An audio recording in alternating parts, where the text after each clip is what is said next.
Good morning, everyone. It is Friday, October 15th. Welcome into the Morning Medical Update. We are live inside the Dolph Simons Family Broadcast Studio. They have been on the front line since the very beginning of this pandemic, but it is really the kind of care that delivery that they give out every single day here at the health system and all over the place. So this week we have been celebrating them. It is Emergency Nurses Week from COVID-19 recliners and hall beds and being a lot more creative than we used to have to be. From COVID-19 to those with broken bones and other injuries, these nurses are the ones who deal with all of that, and things certainly have not been easy as this pandemic continues. Dr. Steve Stites, of course, is right here with us today. Good morning to you. Good morning to you. What's up? Live long and prosper. We're going to talk to you in just a sec. Dr. Nathan Bahr, though, is in for Dr. Hawkinson. How are you? Good morning. I'm doing just fine. Good to see you on this Friday with us. What can you tell us about our numbers? So we have at the main KU Medical Center here in Kansas City 16 active cases of COVID. 7 of those patients are in the ICU and 5 of those are requiring a ventilator. We have a total of 49 cases, including those 33 folks that are recovering from COVID.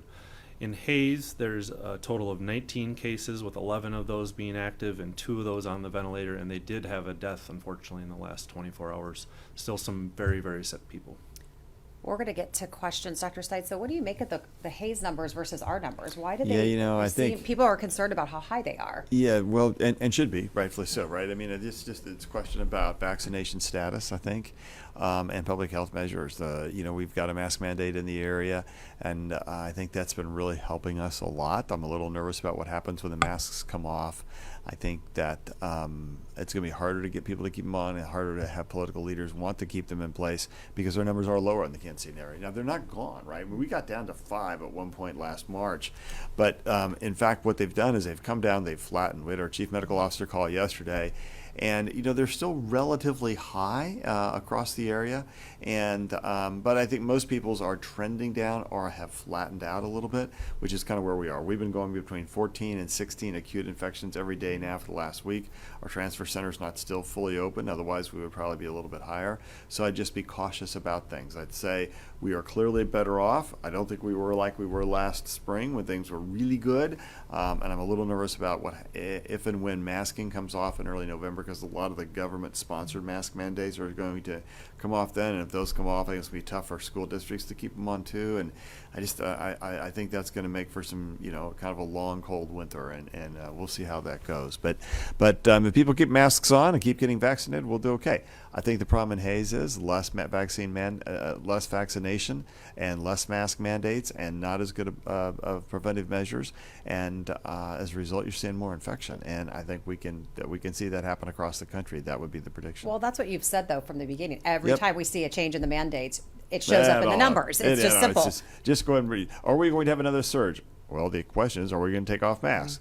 When we take off the mask, we'll see another surge, unless we have a whole lot of people who have been vaccinated, or, in fairness, if a lot of people have had a recent COVID-19 infection with the Delta variant. I mean, you can sort of look at it as, and Nate can comment about this, if you've had a lot of folks with Delta variant and you've had a lot of people with vaccination, you are going to have a little better immunity. It's going to be a short-lived immunity because you don't do as well in natural immunity as you'd probably do with vaccination, Nate. Yeah. Even those folks with natural infection, it's pretty clear data now that vaccination after infection does provide you more long-lasting and more adaptive immunity. So if another variant comes down the road, which if we continue with big numbers around the world, we're definitely going to see that. So if you get a vaccine on top of a natural infection, you're more likely to be able to adapt and protect against that new variant than if you just remain without the vaccination. Reporters on the line today? Hey, good morning. Cody Holyoke with Channel 9. Hey, Cody. Hey, so we seem to be on the right track. The advisory panel seems to be very busy over the next week and a half, with a booster getting the green light to go to the FDA yesterday, another one today. Panel meets October 26th to talk about Pfizer in kids 5 to younger than 12. I'm curious your thoughts on this. Are the stars aligning in your eyes? What needs to happen, and how are preparations going behind the scenes? The stars are going to align when people get vaccinated. That's when the stars align. But in the meantime, I would say that this is I think this is pretty good news. First off, let's talk about the Moderna recommendation. Unanimously recommended by the FDA advisory panel yesterday to move forward with a half dose, meaning the full dose is what you get with the first 2 shots, a half dose 6 months or so afterwards, given to those at higher risk with more serious disease, those over 65, and frontline healthcare workers and emergency workers, et cetera. People are going to have potentially more exposure. So I think that's probably right. It's interesting is the Moderna data looks so much better at 6 months than either Pfizer or J&J. But I think it's important information, and I suspect that we will get that done. I think we're going to wait and see what the CDC says next week. But I really believe, Nate, that they're going to say the same thing as the FDA advisory panel. I'm going to bet. Yeah, you're probably right. I mean, generally they do that. Yep. Not always, but generally. I think that it'll be interesting to see what they say today in regards to the J&J vaccine. Do they approve a booster? Do they approve a booster of J&J? Or do they approve a booster of an mRNA vaccine? Or none of the above? And so there's some interesting new data that just was released here in the last 48 hours, I guess, or so, regarding boosting with mRNA vaccine after J&J vaccine, which looks pretty good, looks better. Well, I mean, in fact, J&J. it was like if the J&J boost was, you're going to have to help me on the numbers, but the Moderna boost was really high after J&J was like 75 times. Yep. Antibody level of Pfizer's boost was like 37 times, and J&J's boost was 4 times. So yeah. But there is a difference there with the Moderna dose was actually not the half dose. It was the full study dose. Was the full dose. So that probably explains the level difference of between Moderna and Pfizer. I think probably at the end of the day, either one of those would be okay. But let's see what they do. Yeah, I think that's going to be the interesting question. What do you say to those 15 million J&J folks? I think they're going to need a booster. I think the other question is going to be, are they going to have 2 shots and then a booster, or just 1 shot and then the booster for J&J? So I think there's a lot of information to be sorted out there. I am very optimistic about the Pfizer vaccination for kids from 5 to 12. Yeah. I think that data looks pretty good, Nate, and my bet is that's going to get authorized next week. Yeah, I think you're right. I think there's a good chance of that. I wish my 4-year-old was 5, and I think you're right. I think 5 to 11 or through 11 into 12, pretty good. And I think just to say, we have to treat this pretty seriously. We were on, again, a chief medical officer call yesterday, and some of the good folks from Children's Mercy were on, and they have 5 kids on ventilators right now with COVID-19. So, there are children deaths and from this, and we have to take it seriously. And the people who were on the ventilators, the kids who are on ventilators, were all those who are unvaccinated. So I think we've got to step back and just, again, recognize this is not influenza. This is not a mild threat. And the Delta variant is especially serious. And if we're going to take care of each other, we need to be vaccinated. And I think that's a step into the future. And then the stars will perfectly align. And along with November the 18th, which is when the next season of Discovery starts, that'll be a great day too. Dr. Bahr, I get what you're feeling. I do have a 5-year-old, so I understand. I'm so grateful that he'll be able to get it. Dr. Stites, once that's approved, how soon do you think it'll actually be able to get into our kids' arms? Gosh, I think Nate will know this question better than I do. Actually, I think we're going to speculate probably early to second week of November. What do you think? That's probably reasonable. I think I'm certain that health systems around the country are preparing as if this is going to happen. Yeah. I know there are pediatricians that are, having their doors banged down by parents that are anxious. And I know we're ready. I know we've had the folks on from Children's. They know they're ready. So yeah, I think we're ready. Yeah. Yeah, bring us your arms. We're ready. I'm just representing all of those anxious parents who have kids that are under the age of 12. I just wish there were a whole lot of kids getting lined up to get vaccinated. They are. I wish a whole lot more adults would get vaccinated. And in our area, I think we're still around 52%, 53% have been vaccinated in the metro. And gosh, we just need a lot higher number than that if we're really going to be safe. And you just hate to say to people, go get the Delta variant so we can all be safe. Well, that's a terrible idea, because all you have to do is get vaccinated and you'll be more safe, and you don't have to worry about all the other long haul effects and all the other problems that you can get when you have the Delta variant. So you're saying go get the vaccine, don't get COVID? I think that's a really is that good this message plan. you've been saying the last 18 months? What are you doing with your watch? Is your watch it's broken? something. No, I'm just fiddling. I'm fiddling. It keeps You're banging. fiddling. I don't want to. Okay. Okay. Follow-up question, Cody, or other questions on the line? Sure. Yeah, just one more. As we talk about boosters, and with the especially low, I think it's safe to say vaccine uptake in our area, and and numbers not being where you want them to be. Do these booster shots, does that help with wasted doses and making the most of the doses that you have on hand?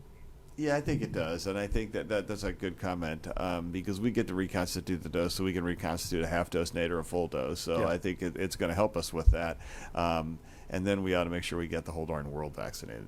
Yep. Yeah, I think that's the biggest point in all this is wasting doses is incredibly sad because there are many people around the world that desperately would love to have a dose and just haven't gotten access to it. So it's pretty heartbreaking to be wasting doses. Other questions? No. Okay, so we're going to get to our community questions, and we'll get to some follow-up questions as well. As we mentioned, this week is National Emergency Department Nurses Appreciation Week, and we certainly do appreciate them. The latest data from the CDC says that more than 130 million people visited the ER nationwide back in 2018, and of those, 35 million were there to be treated for some sort of major injury.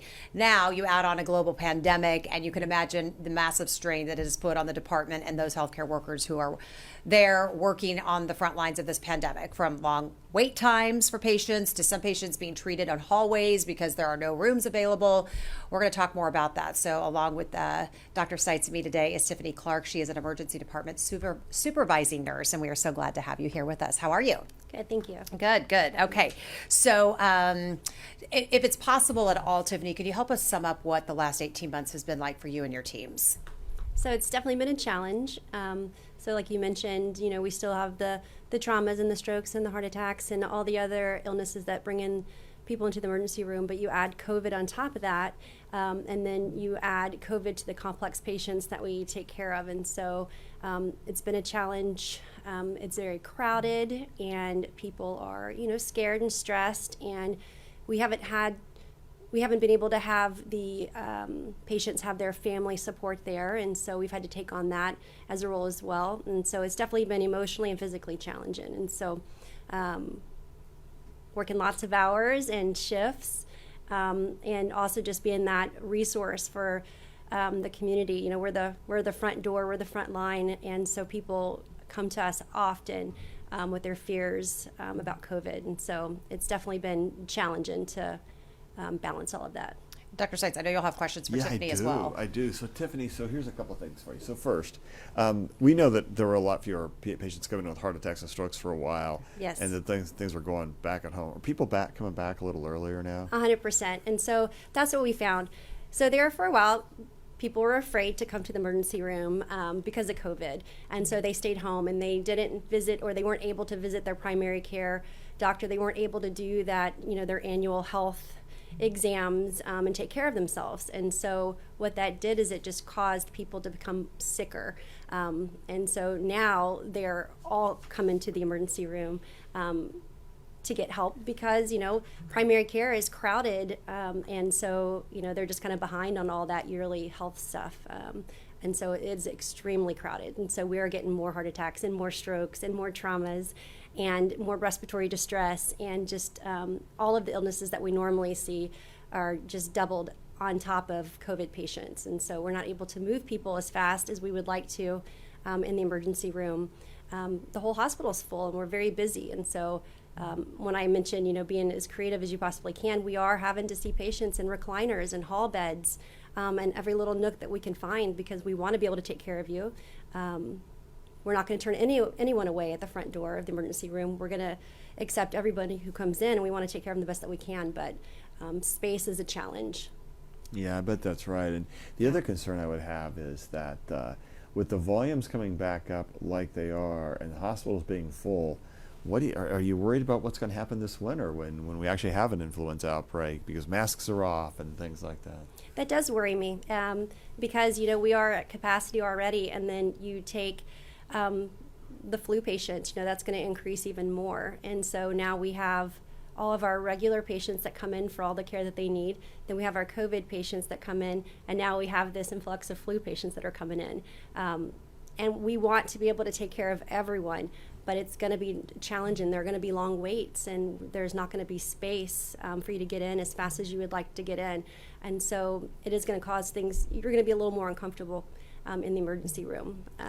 We're So- trying the best that we can, but it's gonna overcrowd even more. So how is the staff down in the emergency room? How's our nursing team doing down there? By the way, I've been here for approximately a very long time, and I've been going to that emergency room with my patients when they come in. I tend to run down and see them, and it is such a different place than it used to be. We have the best team of folks down there, the best team of nurses, the emergency room folks down there. It is a remarkable place, and if you're really sick, it's the place to be. But I think that I worry about our teams because it's been a long year. I remember when we first had the COVID, things were really slow, and everybody's like, "What's going on?" I think the dam's broken, as you've described. So how are the teams trying to handle all that? It's very challenging, and we're trying to stay as positive as we possibly can. We're trying to be as compassionate as we possibly can, but it can be stressful. We're having to really adjust our care, just with being as creative. We would like to see all of our patients in a room with a closed door, giving them privacy, but now we're having to really challenge ourselves to see patients all over the emergency room. When I speak of hall beds and recliners, and so that definitely affects the mood. You kind of feel bad because you want to give every patient that amazing care in a room, and we're not able to do that. It's out of our control because of the volumes of people that are coming in. And so again, the staff, we're doing great. They haven't lost any of their compassion this whole time. And so we're just doing the best that we can. But you can definitely tell there is some days that are harder than others because we're not able to give our patients the experience that we want to, that ideal experience that they would get prior to COVID. So I think that it's also just important to point out that for a while, it took a while for volumes to come back, but now they've come back, as you've said, and even more. And so I think that's a big deal, and that's one of the reasons our transfer center has had to be so much slower. Is we've had to save hospital beds for the emergency room and for folks what we call a direct admission, and then that means we haven't been able to take as many transfer patients. And I think the way people can help us out there is, first of all, get to your primary care physician, take care of yourself, take your medications like you're supposed to, and also, and this is important, wash your hands, keep your distance, wear masks. I mean, it really does help prevent disease transmission. And during this time where there's still widespread community transmission of COVID-19, it really helps us if you take care of yourself and help yourself. Tiffany, do we know how our emergency department compares to others in the region? What we're seeing with other teams across the country or even just here locally? I think that we're probably all kind of feeling the same pressure and feeling the same challenges for sure. But, we are, a level 1 trauma center. And so we are that hospital that we want to accept all the transfers. We see all of this, specialty areas. And so people all over the state and the country utilize KU for their services. And so I think that's a little added pressure for us because, we don't say no. We say, come on, come all, come here, come to us. We're the best. We want to take care of you. And so I think that just adds to the pressure on the emergency room for sure, and the nurses in the emergency room. I had a question I wanted to ask you because you were just talking about it, but so I want to get to some. We want to get to some community questions today. Is it okay? We're going to ask some. We have a couple that we haven't gotten to this week, so I promised people we would get to some of our follow-up questions. So I'm going to ask about that first. So we say that masks work. Then why do we seem to see a higher number of kids getting COVID? What? Well, I would say masks only work if you wear them exactly the right way, right? Okay. So if you wear them down under your nose, things like that. Everywhere is different with this sort of thing, right? So some places, aren't getting a lot of enforcement to make sure the masks are worn correctly. So, it's variable everywhere. Some schools are really on top of it. Some schools are a little bit more lax on it. So you're going to see more cases in places where, the students, teachers, et cetera, are wearing masks down around their nose. Are we still seeing higher kids? Because I think what people are thinking is that we're making children wear them. I know the question. I was probably being a little too sarcastic there. Here's the end. We just have to end the controversy over whether masks work, right? We have to end that controversy. because there is no question that masking works, and we prove it every single day in the hospital. We still have 50 patients in our hospital with COVID-19, right? At one point, we had 300 patients in our hospital with COVID-19. And we didn't see disease transmission on the COVID units of the people taking care of the COVID patients.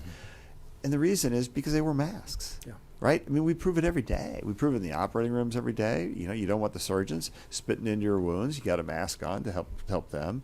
We wear it in other respiratory diseases. We wear it in the ICUs. We wear it in the emergency room. Masking works. The evidence is incontrovertible. We need to put it to rest. The reason when it doesn't work is because, as Nate has described, people either A, don't wear it correctly, or B, they just really don't wear it at all. And with kids, I think it's just harder. Plus, most kids are not masked, right? Most kids are not masked. And finally, if kids are out playing or getting together and they don't have a mask on, well, they didn't get COVID-19 at school when they wore their mask. They got COVID-19 in the after-school activities, which we proved last fall. We saw that happen across the United States, across the world. And so there just is no question that masking works. Is masking fun? No, masking is not fun. Do I like to wear a mask? No, I don't want to wear a mask. But I do that to stay safe and keep other people around me safe. I see it as an act of love. And I think that to me is what really masking is about. But does masking work? It works. Nate, help me. It works. I mean, it works. It just does. Is it 100% effective, period? No, it's not. But nobody's ever said that, right? But it's dang near effective. But it's very good. You guys feel pretty comfortable wearing those masks down the ER. Very comfortable. Tiffany. Yeah. Absolutely. Yeah, and don't you get nervous when people don't have masks on? I mean, I do. It just bugs me. People they have it below their nose. I just want to reach in and say, just put your mask above your nose. When Hawkeye and I went to the freezer last year, we took our masks below our nose. Guess what? Big old breath cloud all around us, right? Yep. I have news for you, though. I think you're going to have to probably repeat exactly what you said about 10 more times before this is all over. So I probably you will. You know 10 it. to a log of 5. That's why we have you to continue to so say. I keep saying the same thing. And But- usually I'm not frustrated, but yeah, for some reason today I was Just just a little today, frustrated. it's okay. I'll be Be a fine. little- It'll be good. It'll be good. It's all right. I'll be That's back. all right. You can do Yeah, it. yeah. Okay. LLP. So you did bring up something. So a couple of questions. Todd and Kiki had questions. That one was, what happens if a patient does refuse to wear a mask when they come into the ER, and how do you know if they're vaccinated? I'm assuming you don't when people walk through those doors. So how do you handle that? So we don't know if someone's vaccinated when they walk in the door. During the triage process, we do ask, and that's the time that we also suggest. We ask them if they would like to get a vaccination, because we want to make that happen if we could, because that's one opportunity to get it done. As far as not wearing a mask, it is mandatory that you wear a mask, and of course you're going to have patients or people who come in the door that, for whatever reason, have the belief that they don't need the mask. And so we just try to do our best to explain to them, this is like our armor. This is our way to protect you and to protect others. And it's our job to protect you. And so therefore, it is mandatory that you wear a mask.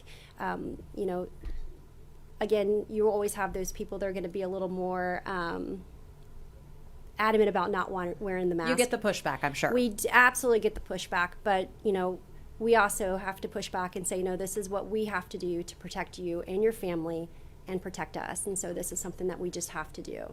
So Isaac has a question for you. What is your opinion behind using vaccination status as a triage criteria for prioritizing patients? Many people think this is unethical, but many feel like this is something that people should do. Just what are your thoughts when that topic comes up? So the question is, how do we feel prioritizing people who have been vaccinated or Yeah, not just I vaccinated? think socially people talk about that. Yeah, if if you you're have two vaccinated, people- yeah. you should get priority If two patients treatment. both have a heart attack, they look about the same level of illness. Do you take care of the vaccinated person before the unvaccinated person? So we take care of all of our patients exactly the same. Exactly. And regardless of your vaccination status, obviously we want you to be vaccinated because, again, our job is to keep you safe, your family safe, the community safe. But we're taking care of you the exact same way. We care about you just the same. And It's so a dangerous slope, right? You can't can't say that, 'cause so we're not going to take care of the smokers first. We're not going to take care of the Right. people who have diabetes first. We're not going to take care of the person who has blonde hair first. I mean, pretty soon you get to this really slippery slope in which you're trying to rank order that, and you just can't do that. So I think we will not be in it. We're not going to be in a position where we're going to use vaccination status to triage patients Thank you. like that. Clearing that up. Sandy wants to know, Dr. Bahr, jump in on this. Should I get my flu shot and prep for those masks coming off? Yeah. I already got mine. Go for it. Yeah. We're going to get ours on the program as soon as Hawkeye lets me. He says, I want us to get it at the end of October. I'm like, okay, sooner, better, and later. I'm ready to go. Give me my... He's just building up his biceps again to embarrass me. That's what he's doing. I know what he's trying. Paula has a message for you, Tiffany. Just thank you to all of the health system frontline workers for all that you do. So a lot of comments coming in from our viewers about just you're doing God's work, I think one person said. So Matt wants to know, when people come into the ER, are there people who are fluent in sign language, or if someone comes in and doesn't needs quick help and they don't speak our language, do you have somebody to help with that? 100%. We have several different methods to interpreter methods. So we have people who are actually on campus who can come down in person and be Spanish interpreters. We also have interpreter iPads and a phone line where we are able to communicate with almost every language there is, including sign language. Linda's asking, so if I get the booster, how long will I be protected after that? When do I need another shot after the booster? Yeah, we're not going to know that one for a while, Nate. I think that's a hard one because I'm going to bet it's at least 6 months. I think, but that's just a bet and a little bit of speculation on my part. I mean, I think the hope is that there's very long-lasting immunity after this, but we don't know that yet. I think the hope, though, is, perhaps it's a very long time, but we don't know. We're waiting on more info. And it also depends on whether there's a variant that comes about. And do you think we're ever going to pivot with the messenger RNA vaccines to get a little bit more of the Delta variant into those vaccines? Yeah, I think we should. That makes sense to me. Yeah. They have the ability to do so. Early when some of the alpha variant and things were coming, they were doing some adjustments with that sort of thing. So my hope is that that's what happens. I thought I saw that Moderna or Pfizer one was doing a study about it and looking at some Delta variant pivot that they hope to have the data around the first of the year. Does that ring true to you? It vaguely rings a bell. Yeah, okay. That means I may be making it up, but I think that's right. Tracy says, I currently have a breakthrough case of COVID. I'm also eligible for the booster. Should I get that now or just rely on my natural immunity for the time being? I would still get it. Obviously you want to get past this acute infection, but I would still get it for that very reason I talked about earlier. If new variants come about that are of concern, vaccination is going to provide you better adaptation. Now, you've already had your initial vaccination, so you'll have some of that. But we're talking about sort of boosting these antibody levels for a time, and that can provide you additional protection. Follow-up question from the week. Should we be concerned about the new C.1.2 COVID variant? Yeah, I don't know a lot about that, Nate. You probably know more about that than I do about the C.1.2 variant. So I think with any variant that comes out, I mean, my sort of way I think about it is be a bit concerned, but don't sort of lose sleep over it, right? I mean, we don't know how all these variants are going to balance each other. We were very worried about, for instance, the beta variant and the Lambda variant, the Mu variant. Yeah. And they got outcompeted by the Delta variant. Yeah, they all got outcompeted by Delta. And so we don't know whether this new variant is going to be able to compete with Delta or not. And so, what we can do is we can watch our numbers and see what the health departments of the various states and countries are seeing. And we'll adjust as we have to, but for now I would say Delta's plenty to worry about, and it doesn't change anything in terms of the things we need to do to be protecting ourselves and our community. Yeah, the thing I saw with the C.1.2 thing is that all of this is very early information so far on it, and I don't think we really know how it's going to compete against the Delta variant, and only time will tell us that. So unfortunately, we can look at all the genetic material inside that virus, but until we see how it acts clinically in our bodies and in the public and how it transmits, etc., we really don't know enough. We can't. All the predictive models aren't as good as real world data. Yep. Tiffany, Glenn wants to know, do you ever have a slow day? Or maybe what is a typical day right now? So we'll have slow moments. I wouldn't say we have slow days. It's kind of a roller coaster. We'll have people, some hours of the day, we'll have 25 people check in all at once. So a typical day right now is sometimes we'll come in the mornings. I work a day shift, and we'll have what we call bed hold. So several patients waiting in the emergency room who have been admitted, who are trying to wait for rooms upstairs, but because we are very crowded right now, it's kind of hard. And so we will often come in the mornings. So there'll be 12 people in the waiting room waiting to be seen from overnight. And so there's not as many people coming in the mornings, but then, we kind of get backed up. And as it gets closer to 11 or 12, it starts to pick up a little bit more. And so it's kind of hard to say, do we have slow days? We don't really, but we do have slower moments. But then we're busier in other ways. Like I said, we'll have people left over from the night shift, or people who are waiting in the emergency room to go upstairs because they're admitted. And so it's kind of always busy in the emergency room. And there's a flow to your day, though, right? There's this kind of timing. So if you really have to come to the emergency room, what time of the day do you want to come with the shortest wait? I'd probably say earlier in the morning would probably be the best time to come. 5 a.m., yeah. Right. Sometimes between 5 a.m. Before lunch would be a good time to come in. But again, it can be busy during those times as well. So you could still have a wait time just because we're trying to get people who are admitted upstairs. But that is generally a better time to come. And when's rush hour? Usually after lunch. Yeah, till about midnight or 1 or 2 in the morning. Mm-hmm. It gets getting pretty bad. I Correct. think the evening shift is like, Yeah. holy cow. Yeah, that 10 to 10 is a tough time for sure. So that brings me to a question I have. We know we talk about nursing shortages all over. Is it especially difficult to recruit nurses to come to work in the emergency department? I think that it can be challenging sometimes just because of, the emergency department already deals with a lot of complicated and complex patients, and there's a lot of adrenaline involved and a lot of excitement. And so I don't think it's hard to recruit people to come to the emergency room because, it's pretty exciting work.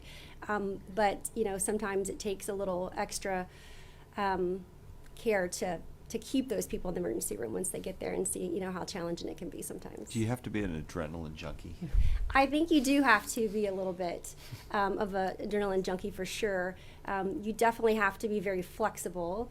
And I always use the word creative because, we just have to be extremely creative. Do you have to be, do you have to be a little bit crazy?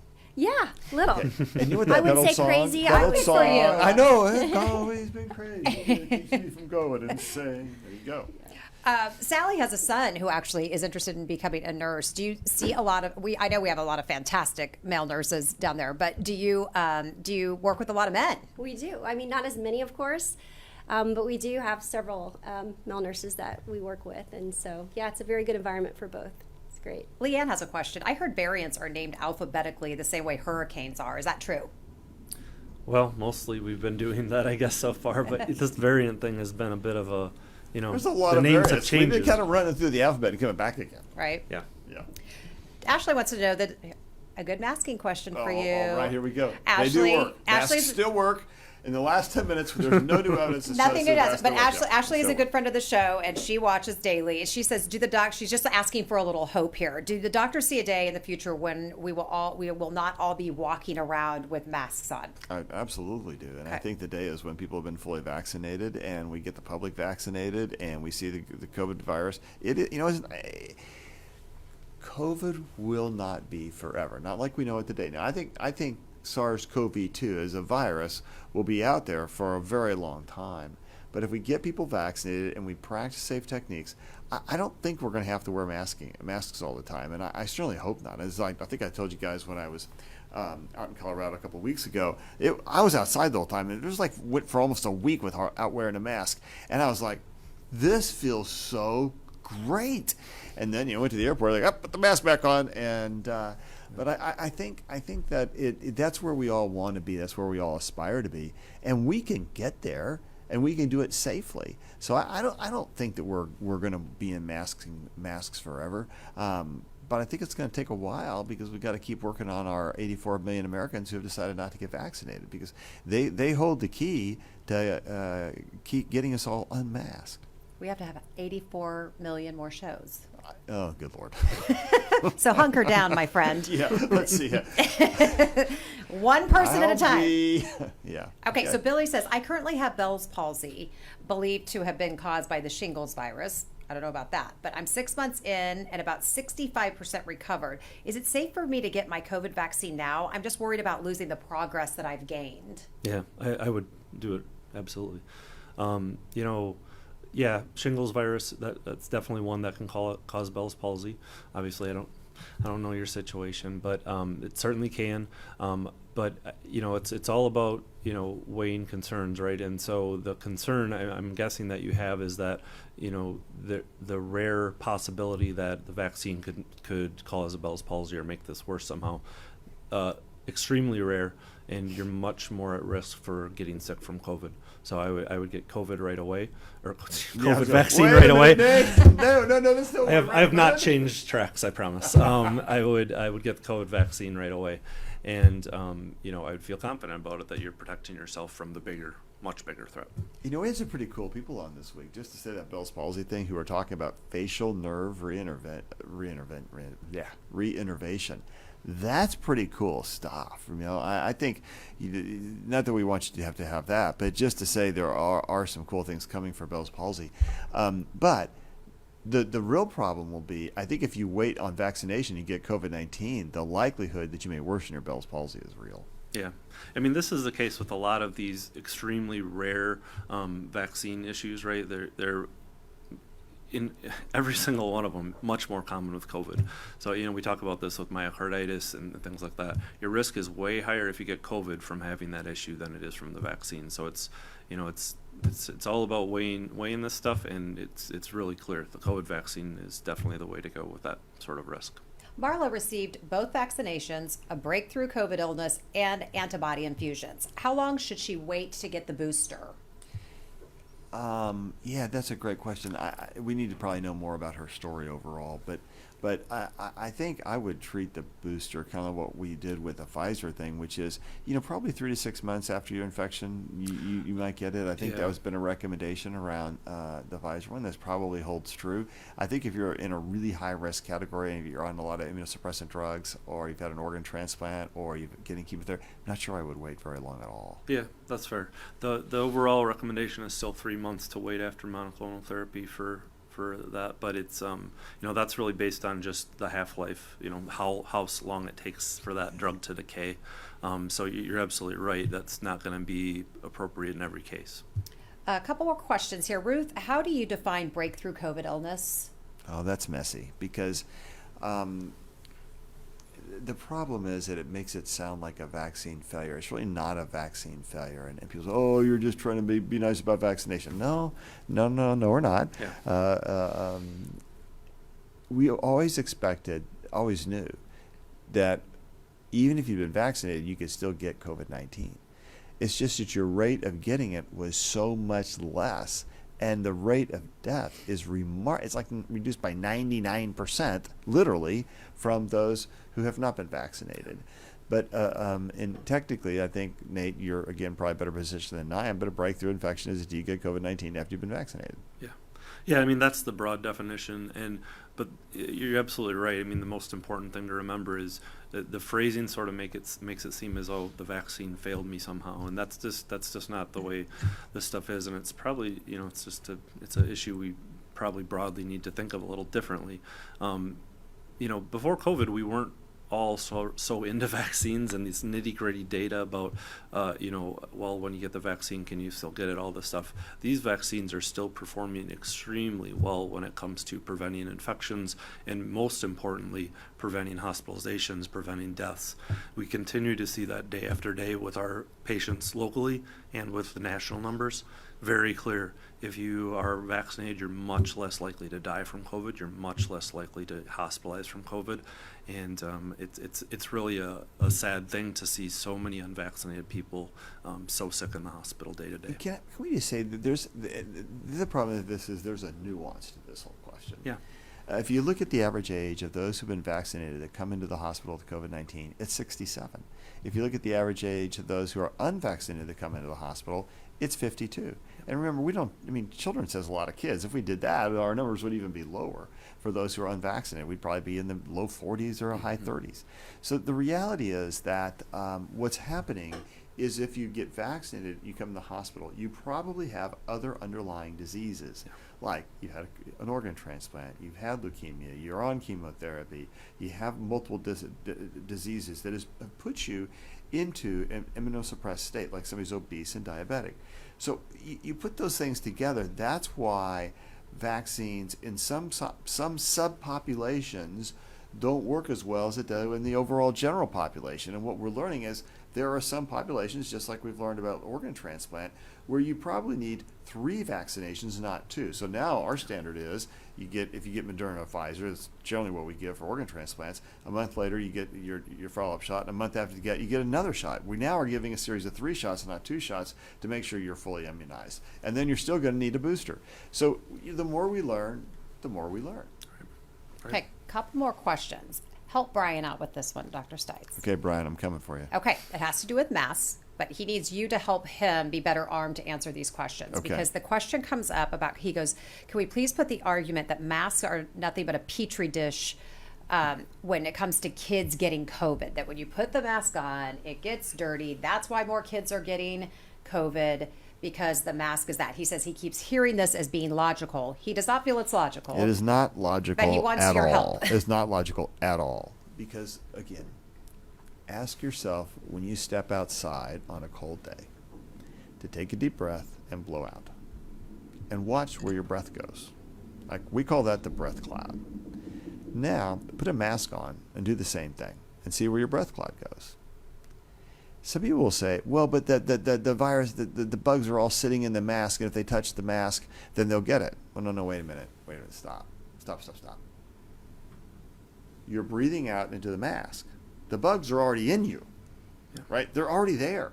So if you touch the mask, who cares? You've already got them in you. You've been breathing them into the mask. The point of the mask is to, again, think of the breath cloud, stop your breath from going out and getting into others. As a secondary effect, masking does help prevent you from breathing stuff in. But you say, well, you're just going to breathe in that stuff that's in a petri dish. No. The stuff on your mask is the stuff that's already in you that you've already breathed out.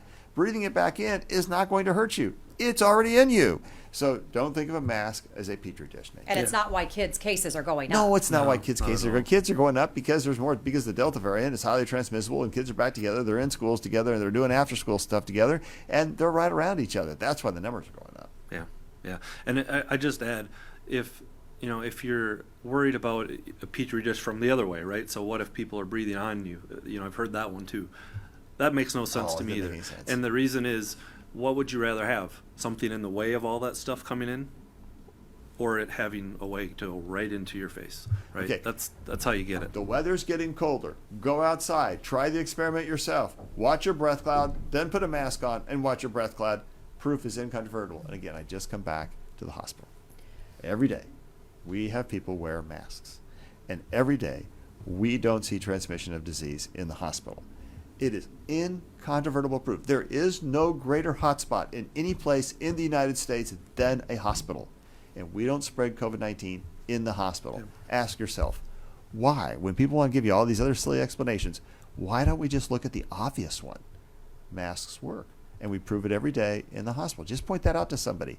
There's not COVID disease transmission in the hospital, in a pediatric hospital or in an adult hospital. Why is that?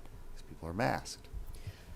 And I appreciate Brian's comment, because I think that's why people watch this show, is because they're faced with being out there. They're not physicians. They're not medical people. And they're faced with these sometimes illogical and absurd, and they want to be able to intelligently be able to explain it. And it really helps them. They're coming from the made-up news network, the MUNs. Don't listen to the MUNs. So it helps them to have better conversations with people. Yeah, we appreciate that, right? I mean, this is the whole reason we're doing these sort of things, is to try to get good information out there. So we love it when people are taking that information and using it to talk to their neighbors, because, we're just trying to spread truth.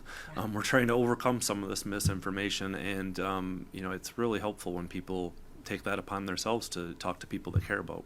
That's exactly right. Just remember, bars versus restaurants versus hospitals. Where is disease transmission taking place? Not inside the hospitals.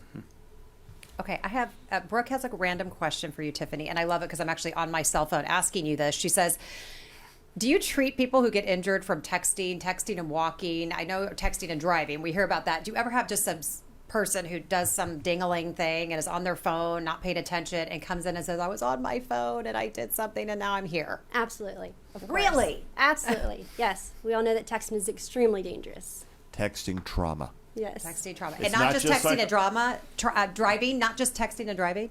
100%. And my favorite new thing is the scooters texting and riding a bird dear. downtown. So that's always interesting. Yeah. Maybe, tell me this, did they have a mask on when they were doing that? Good question. Probably not. Probably not. not. Yeah. Probably Yeah. not. I think Good question. texting and masking might go, Texting and scooting. There you Yeah. go. texting and were you going to say Yes. something? Did you have something to say? No, I was just laughing. Okay. I was gonna call it texting trauma, TT. TT. Okay, we're going to get to some final thoughts. Got a little something for you. boy. Tiffany, just your final thoughts as we head into the weekend. So final thoughts is that the emergency room is extremely busy. Obviously our doors are open. We want to take care of you the best that we can, but just know that it may take a little bit longer. We will take care of you. We'll give you the same care that we would give anyone, whether you're vaccinated or not vaccinated. But things might just take a little bit longer these days. And just do your part if you could. We beg you, please, if you are able, get your vaccination, wear the mask, wash your hands, social distance when it's appropriate. And I think all those tools will definitely help you and help us in the emergency room as well. Please pass on to your team that the folks here watching today are sending the love, and we really appreciate you. I will. Thank you so much. just We want really you- We appreciate do that. really appreciate them. They're the best. The best. Love our Thank nursing you. staff. Nathan Bahr, so nice to see you on a Friday. Thank you for Yeah. being here. Good to have you. Happy to be here. Final thoughts from you. I don't know how to follow that up. That was pretty perfect, but I guess I'll reiterate some of these points because, it's not only that initial ER visit, but it's everything that can come after that. So it's it's being sick in the hospital, it's potentially dying, it's the sometimes really difficult long road that can follow COVID, even if you didn't end up in the hospital. I know of plenty of cases of folks that were really world-class athletes that can barely walk across the room 6+ months after COVID. That's something we all want to avoid. Best way to avoid that is to get vaccinated, to wear your mask, to keep distance from folks, do all those things to protect yourself and also, just as importantly, to protect the ones you love in your community. Thanks, Dr. Bahr. Dr. Stites, your final thoughts. I am so thoughtful for the great folks that we get to work with, people like you, the folks in our studio, Nate, Tiffany, and all our nursing staff, male and female, because it is the best profession, and these people do great work every day, and they're trying to be here to help everyone. And what we really would like, if there's one message you take from this program, it's that we should all help ourselves and help each other, and quit fighting with the silly stuff, and let's just get back to looking up and seeing what we can be instead of fighting about the silly stuff. All right. Speaking of looking up, was that not a great segue, guys? All right. Let her roll. So they pulled up this is Shatner, it's your boy, up in space. No, live long and prosper. Right? Don't we all want to get to be 90 years old and do something like that and be in good enough shape to do something so cool that's totally on our bucket list? I'd want to go. I'm ready to go. Let's go. Would you go to space for real? I always think if somebody said you could go, Are you kidding me? and no guarantee that you're going to make it Live back long and alive. prosper. Live Would long you and go, Bahr? prosper. Come on. I don't know if you would. Sign me up for Starfleet. I'm ready to join right now. Would you and I could watch? When my kids were older, I would go. Okay. My kids are older. I'm ready. Dr. McCoy, let's go. So if you're going to be taken out by the space program, that's the way to go, right? Yeah. That'd be the way to go. Starfleet, sign me up. All right. I love that. Okay, everyone, thank you so much for being with us today. On Monday, we bring on Poison Control. Its call center is housed right here at the University of Kansas Health System. How it works and why it's necessary for everyone to have its number programmed into your phone. And don't forget, you can always watch our shows anytime on Facebook and YouTube. So we're going to see you back here on Monday, 8 o'clock. Have a great weekend. Subscribe to our morning medical update and open mics with Dr. Stites podcasts. Now everywhere podcasts are available.